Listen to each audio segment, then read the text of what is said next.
Hello achievers, कैसे हैं आप सभी लोग। आई होप आप सभी लोग अच्छे होंगे। पिछले वाले हमने 4 लेक्चर वीडियोस में हमने प्लेन मिरर को कंप्लीट किया था और आज के इस वाले वीडियो में हम देखने वाले हमारा स्फेरिकल मिरर की स्फेरिकल मिरर होता क्या है। सबसे पहले समझते हैं। देखिए, प्लेन मिरर में मैंने आपको क्या बताया था, जिसका रिफ्लेक्टिंग सरफेस प्लेन होता है और पीछे की साइड उसमें पॉलिश की हुई होती है, तो वो हो जाता है हमारा प्लेन मिरर। अब स्फेरिकल मिरर में क्या होगा, देखो, अगर इसको हम यहाँ से काट दें और एक यहाँ से काट दिया मान लीजिए, और अगर इसमें इस साइड अगर पॉलिश कर दी जाए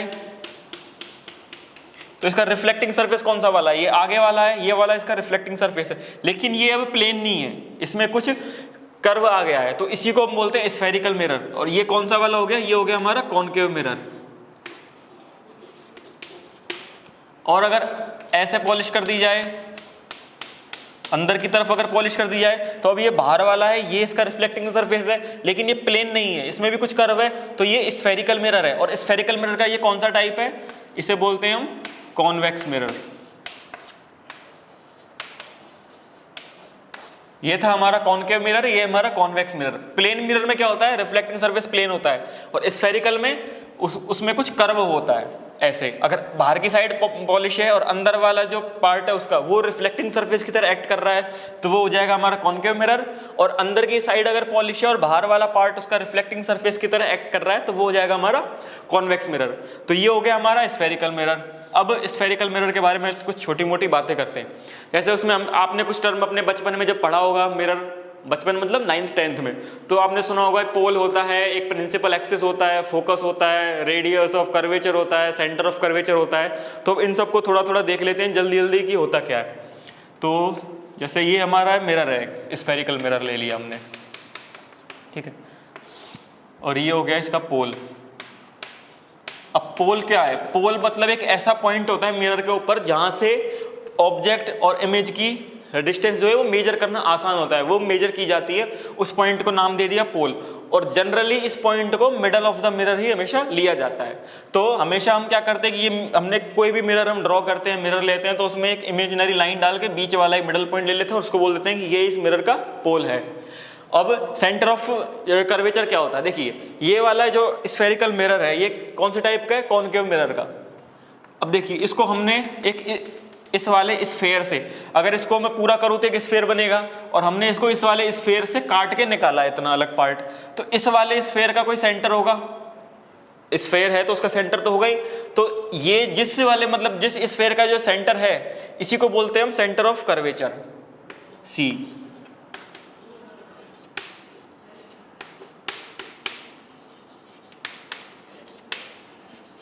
ये हो गया हमारा सेंटर ऑफ कर्वेचर। और सेंटर ऑफ कर्वेचर और पोल को मिलाने वाली जो इमेजिनरी लाइन है, ये इमेजिनरी होता है, उसमें रियलिटी में ऐसा कोई लाइन नहीं होता कि हम कॉनकेव मिरर लिया तो उसमें एक लाइन लगी हुई है, ऐसा कुछ नहीं होता, ये इमेजिनरी लाइन है। तो सेंटर ऑफ कर्वेचर को और पोल को मिलाने वाली एक इमेजिनरी लाइन होती है, इसे हम बोलते हैं प्रिंसिपल एक्सिस।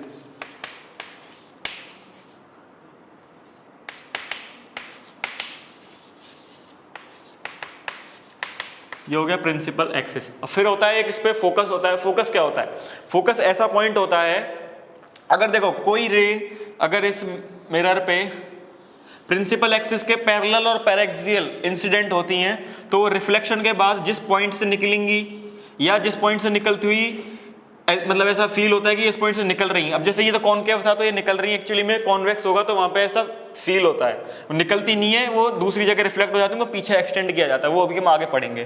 तो उस पॉइंट को हम बोलते हैं फोकस। बस आप इतना याद रखिए कि अगर प्रिंसिपल एक्सिस के पैरेलल रेज आ रही हैं और वो पैरेक्सियल है, मतलब बहुत पास पास से अगर इंसिडेंट होती हैं, तो रिफ्लेक्शन के बाद वो जिस पॉइंट से निकलेंगी या निकलती हुई प्रतीत होती हैं, उस पॉइंट को हम बोलते हैं फोकस।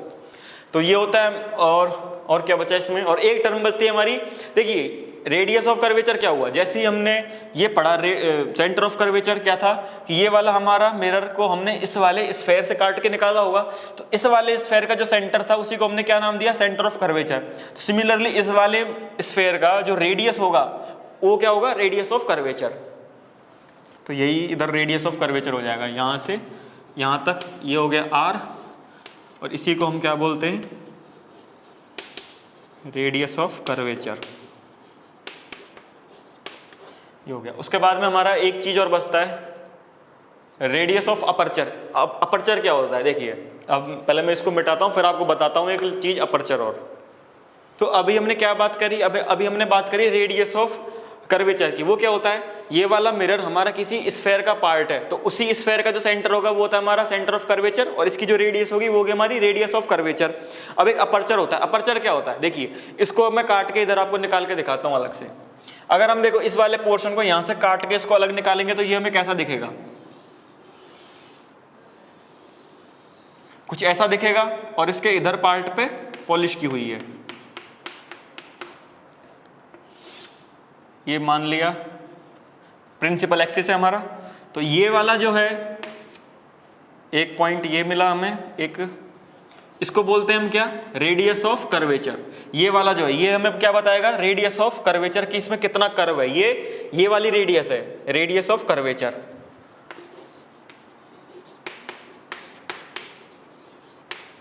Radius of curvature. अब रेडियस ऑफ अपर्चर क्या होता है वो देखिए, ये वाला जो रेडियस है, क्योंकि अब जब हम इसको यहां से काटेंगे तो ये वाला जो पोर्शन है ये हमें सर्कुलर मिलेगा, और इसके पास में इधर एक कर्वेचर बना हुआ है और इसके पीछे की तरफ पॉलिश की हुई है।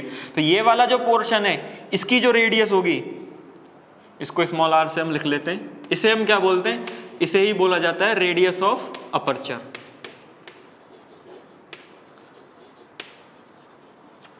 अब रेडियस ऑफ अपर्चर हमें क्या बताता है, ये हमें बताता है मिरर का साइज के बारे में, क्योंकि जैसे जैसे अगर हम रेडियस ऑफ अपर्चर को बढ़ाएंगे तो इसका साइज बढ़ता जाएगा, और कम कर देंगे तो मिरर का साइज छोटा होता जाएगा।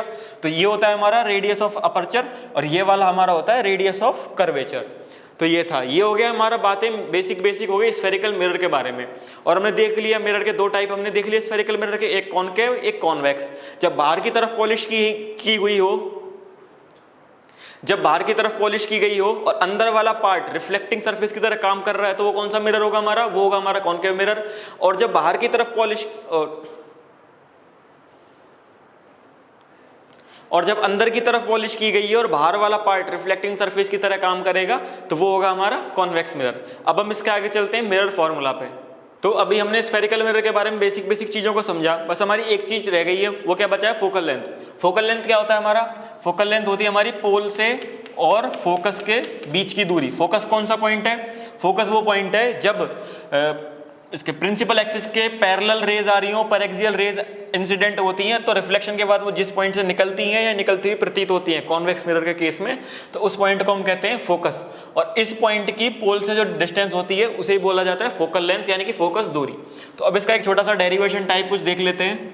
तो ये इनफाइनाइट से एक रे इंसिडेंट हुई इसके पैरेलल, और वो इस पॉइंट से निकली, इसी पॉइंट को फोकस बोला जाता है। ये इसका सेंटर ऑफ कर्वेचर, यहाँ से इस पे नॉर्मल डालेंगे तो इंसिडेंट हुई, मान लिया थीटा एंगल से इंसिडेंट हुई, तो थीटा से ही रिफ्लेक्ट होगी। ठीक है, यहाँ तक कोई दिक्कत। अब हमें क्या करना है, इस वाले पॉइंट से इस वाले पे, ये क्या है, यहाँ से यहाँ तक, ये इसका क्या है, सेंटर ऑफ कर्वेचर, और उससे हमने मिरर के ऊपर एक डाला नॉर्मल। तो नॉर्मल और ये सेंटर ऑफ कर्वेचर मतलब ये क्या, ये लेंथ क्या हुई, ये हुई इसकी रेडियस, रेडियस ऑफ कर्वेचर। अब रेडियस ऑफ कर्वेचर के ऊपर यहाँ से हमने एक नॉर्मल डाला ऐसे। ठीक है, अब देखिए हमारा ये एंगल थीटा है, तो ये एंगल कितना होगा, ये एंगल भी थीटा होगा। कैसे होगा, जब ये थीटा है तो ये कितना होगा 90 माइनस थीटा, और ये पूरा कितना हुआ 2 थीटा, तो ये वाला पूरा कितना होगा 2 थीटा, तो 2 थीटा प्लस 90 माइनस थीटा, और ये निकालेंगे तो क्या करेंगे 180 minus 2 theta minus 90 minus theta, तो ये इसका वैल्यू कितना आ जाएगा 90 माइनस थीटा ही आ जाएगा। और ये एंगल 90 प्लस 90 माइनस थीटा करेंगे तो ये भी हमारा कितना आ जाएगा थीटा। तो ये एंगल भी थीटा हमारा, ये एंगल भी थीटा है। अब हमने जब ये नॉर्मल डाला तो ये क्या था, पूरा था इसका रेडियस ऑफ कर्वेचर r, मान लिया रेडियस ऑफ कर्वेचर r है, इस पे ये परपेंडिकुलर डाला तो ये कितना हो गया r/2 इधर और r/2 इधर। अब ये r/2 है, इस वाले ट्रायंगल को अगर देखा जाए तो ये ऐसे एक ट्रायंगल बना है, ये एंगल 90 डिग्री है, ये एंगल थीटा है, ये डिस्टेंस r/2 है। तो ये वाली डिस्टेंस क्या हो जाएगी हमारी, ये डिस्टेंस हो जाएगी हमारी r/2 सेक थीटा। तो ये क्या हुआ r/2 सेक थीटा।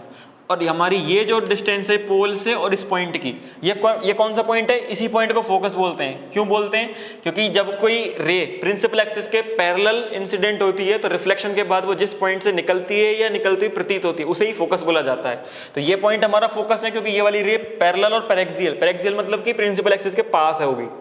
तो ये वाले पॉइंट हमारा क्या हुआ, फोकस हुआ। और पोल से और फोकस के बीच की दूरी को क्या बोला जाता है, फोकल लेंथ एफ। और हमें यही वाली डिस्टेंस निकालना है। अब देखो ये क्या है हमारा सेंटर ऑफ कर्वेचर, और ये क्या है हमारा पोल। तो सेंटर ऑफ कर्वेचर और पोल के बीच की दूरी क्या होगी, ये तो हमारा रेडियस ऑफ कर्वेचर आर ही होगा ना। अगर हमारे पूरा स्फेयर है और ये हमारा सेंटर है कहीं, तो हम कहीं भी ये सब डाल दें, कोई सी भी लाइन ये कहीं भी डाल दें हम, तो ये डिस्टेंस हमेशा आर ही तो रहेगी, ये कभी चेंज थोड़ी होगी। चाहे ऊपर नीचे हम कहीं भी डाल दें ये हमेशा आर ही रहेगा। तो ये भी हमारा पूरा आर है और हमें ये फाइंड आउट करना है, और हमें ये पता है ये कितना है, r/2 sec थीटा। तो हमारा वो f क्या हो जाएगा उधर, r minus r/2 sec theta. ये हो गया हमारा फॉर्मूला। लेकिन जब ये रे पैरेक्सियल होती हैं, बहुत पास पास होती हैं, तो क्या होता है, जब थीटा इज वेरी स्मॉल,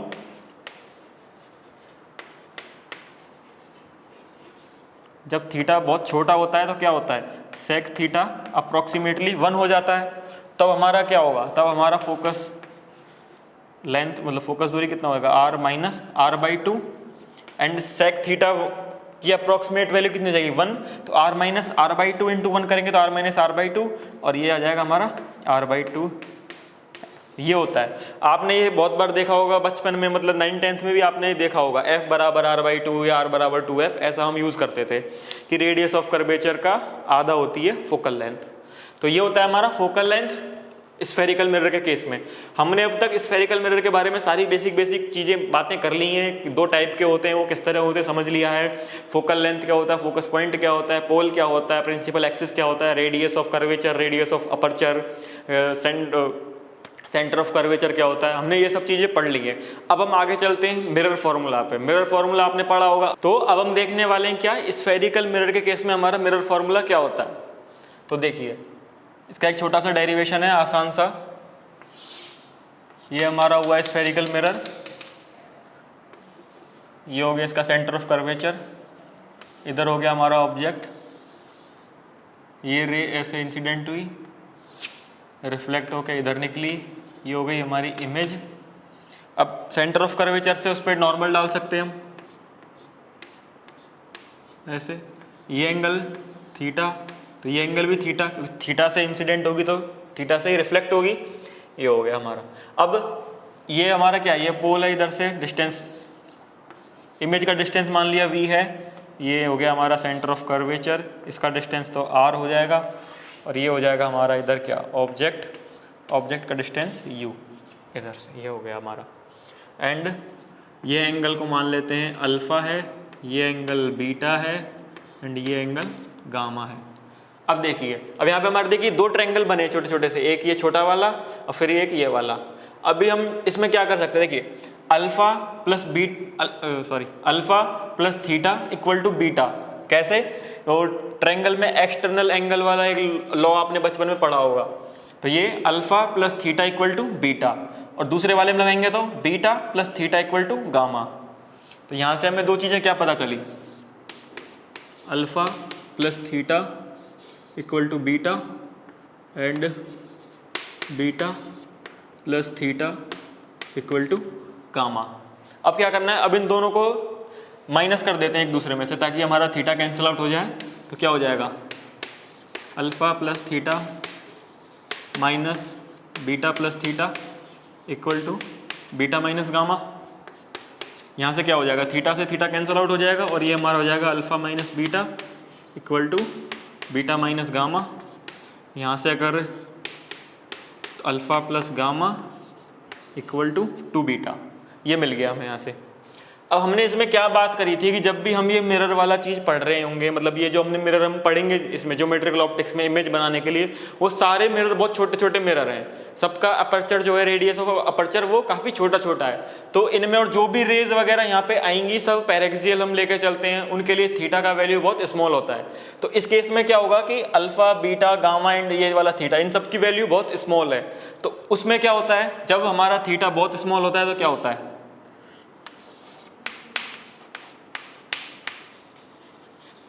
जब थीटा स्मॉल होता है तो क्या होता है,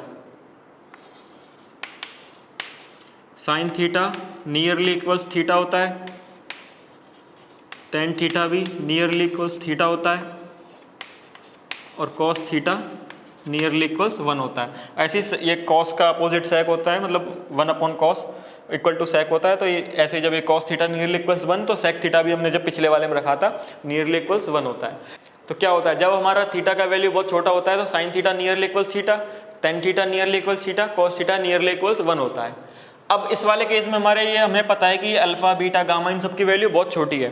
तो क्या हम इन सब को ऐसे लिख सकते हैं यहाँ पे, जब हमें पता है कि ये सारे बहुत छोटे एंगल्स हैं तो हम इनको ऐसे लिख सकते हैं ना, अल्फा को टेन अल्फा लिख सकते हैं, गामा को टेन गामा, और बीटा को टेन बीटा लिखा जा सकता है। क्यों? क्योंकि जब छोटा एंगल होता है तो tan theta nearly equals theta होता है। तो ये इस तरह से हो गया। अब देखिए, अब यहाँ से अगर हम देखें, और ये हमारा जो मिरर है, स्फेरिकल मिरर है, ये बहुत छोटा साइज में, अपर्चर इसका रेडियस ऑफ अपर्चर बहुत छोटा है। तो ये वाला, और ये रे जो है मैंने यहाँ पे आपको डायग्राम में दूर दिखाई है, लेकिन इतना दूर कभी वो इंसिडेंट नहीं होती, बहुत पास पास इंसिडेंट होती हैं। और उस केस में जो इंसिडेंट होती है वहाँ से और पोल तक का बिल्कुल एकदम सीधा लाइन जैसा आपको महसूस होता है। तो ये वाला जो है ये इसमें दूर दिख रहा है आपको डायग्राम में, लेकिन इसको हम ऐसे मान सकते हैं, इस तरह से एक ये सीधे लाइन की तरह इसको हम मान सकते हैं। अब इसमें टेन लगाओ, तो हमें टेन अल्फा का वैल्यू अगर निकालना हो तो क्या होगा, टेन अल्फा क्या होगा, ये वाला इसको कुछ मान लेते हैं एम एन। तो अगर हमें टेन अल्फा निकालना हो तो कैसे निकालेंगे, tan alpha equal to M N upon O N, tan alpha equal to M N upon O N. O N हमारा क्या है, ऑब्जेक्ट की डिस्टेंस यानी कि U, plus tan gamma, tan gamma निकालेंगे तो M N upon I N, I N क्या है we,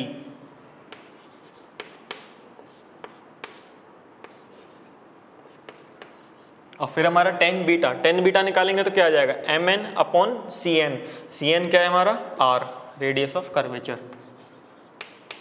M N upon R. देखिए अब आप सोचोगे कि मैंने ये तो यहाँ से पोल से लेके लिखा था, लेकिन अब मैंने ये एन पे मान लिया। ये सारी चीज़ें होती, मतलब रियलिटी में आप जब देखोगे तो बहुत पास पास होता है, ये सारा रे इंसिडेंट वगैरह बहुत पास पास होता है, एंगल्स के वैल्यू बहुत छोटे छोटे होते हैं। तो ये आपको इतना कर्व ये डायग्राम में दिख रहा होगा, इतना गैप है, लेकिन इतना नहीं होता है, बहुत पास होता है। मतलब तो इनको हम अप्रॉक्सीमेटली मान सकते हैं कि ये जो एंड पॉइंट है ये पोल पे ही है, या पोल जो है वो एंड पॉइंट पे, इस तरह से। तो ये सारी जो डिस्टेंस है ये आप एंड से मानो, पोल से मानो, तो उसको अप्रॉक्सीमेटली हम यहाँ पे इस तरह से लिख सकते हैं। अब देखिए हमारे यहाँ पे M N M N M N सब में कॉमन आ गया, तो इसको कैंसिल आउट कर देंगे तो क्या बचेगा, 1 upon V equal to 2 by R. और हमने इससे पिछले वाले फॉर्मूले में क्या पढ़ा था, r by 2 equal to F. तो यहाँ पे हम क्या लिख सकते हैं इसको, 1 अपॉन एफ, और यही हमारा मिरर फॉर्मूला होता है। क्या होता है, 1 upon F equal to 1 upon, ये होता है हमारा mirror formula. F means focal length, U means distance of object, और डिस्टेंस ऑफ इमेज। और कहाँ से ये सारी डिस्टेंस, ये सारी डिस्टेंस मेजर की गई है पोल से। तो ये होता है हमारा मिरर फॉर्मूला। सबसे पहले हमने डायग्राम बनाया, ये रे यहाँ से गई, इस पे टकराई, यहाँ से रिफ्लेक्ट हुई, और ये इसने इमेज बना दी। ये हमारी ऑब्जेक्ट थी, ऑब्जेक्ट का मान लिया डिस्टेंस u है, इमेज का v है, ये हमारा इसका सेंटर ऑफ कर्वेचर है जिसका यहाँ से डिस्टेंस r हो गया। और ये कुछ ना कुछ एंगल बना रही हैं, तो हमने अल्फा बीटा गामा ले लिया, ये थीटा पे इंसिडेंट हुई, थीटा पे रिफ्लेक्ट हुई। अब ये सारे एंगल बहुत छोटे छोटे हैं, क्यों हैं, क्योंकि रियलिटी में जब देखेंगे तो ये सारा जो भी हम बहुत छोटे छोटे स्फेरिकल मिरर्स के लिए हम करते हैं, जब हमारी रेज पैरेक्सियल हम लेके चलते हैं, तो उस केस में क्या होता है, थीटा का वैल्यू बहुत स्मॉल होता है।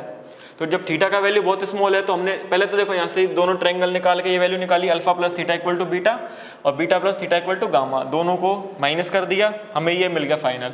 इसके बाद जब थीटा बहुत स्मॉल है हमें पता है तो हम अल्फा को tan अल्फा लिख सकते हैं, गामा को tan गामा एंड बीटा को tan बीटा लिख सकते हैं। क्यों? क्योंकि जब थीटा बहुत स्मॉल होता है तो tan थीटा अप्रॉक्सीमेटली थीटा के बराबर होता है।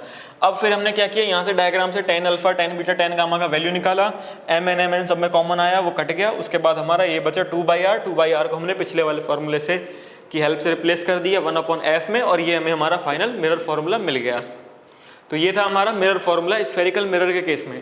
आई होप कि आपको आज का वीडियो समझ में आया होगा। अगर आपको कोई भी डाउट रहता है तो आप कमेंट सेक्शन में जाके पूछ सकते हैं, या फिर डिस्क्रिप्शन में आपको एक ग्रुप का लिंक मिलेगा, उसको ज्वाइन करके आप डायरेक्ट भी हमसे क्वेश्चन पूछ सकते हैं। तो मिलते हैं अगले वीडियो में। Thank you so much.